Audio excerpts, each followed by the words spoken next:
As we continue our look at American money moments, we are turning to Scott Bauer. He's the CEO of Prosper Trading Academy, here with ideas on how to get started with trading. I hear this from people all the time. They're afraid to trade, and I don't blame them. It is scary, but it doesn't have to be. Right, it absolutely does not have to be. It really doesn't.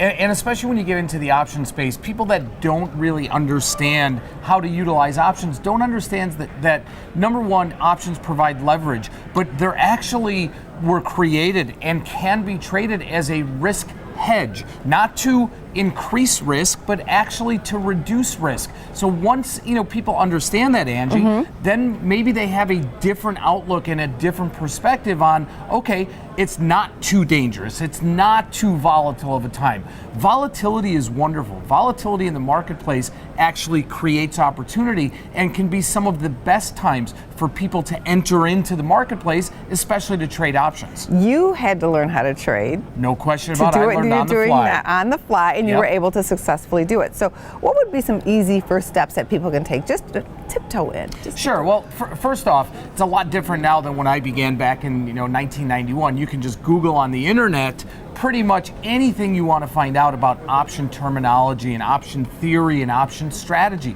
That's a really good place to start, just for some option basics. But what I would really focus in on, if I was telling someone brand new, using options, you can always be risk defined. You don't have to be risky rolling the dice out there. Every trade you make can have upside and certainly downside, but be risk defined. And then I have to say, watching this program is huge too, because that's how I learned, was just being around people like yourself, hearing the terminology, watching the chart, seeing what you were doing, and eventually beginning to understand. So let's just start with an easy play of putting a call. Absolutely. And much to what you were just saying, you have to remember that learning to trade is like learning a foreign language, right? It's a marathon. It's not a sprint. It's not going to happen overnight. That being said, with the wealth of information out there, let's start at the beginning.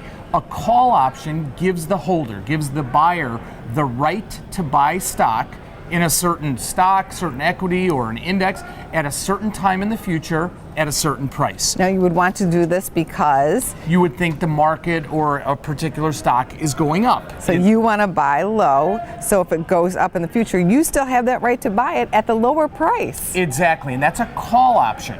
A put option is really the exact opposite. It gives the buyer of a put option, the holder, the right to sell stock at a certain price in the future at a certain time. So if you think a stock is going down a month, 3 months, 6 months, a year from now, you can buy a put option. All right, good to have you here. Always great to be here. CEO of Prosper Trading Academy, Scott Bauer, always a pleasure. Thank you. Check out businessfirstam.com to find out where to see our entire show. And don't forget to like, follow, and share Business First AM.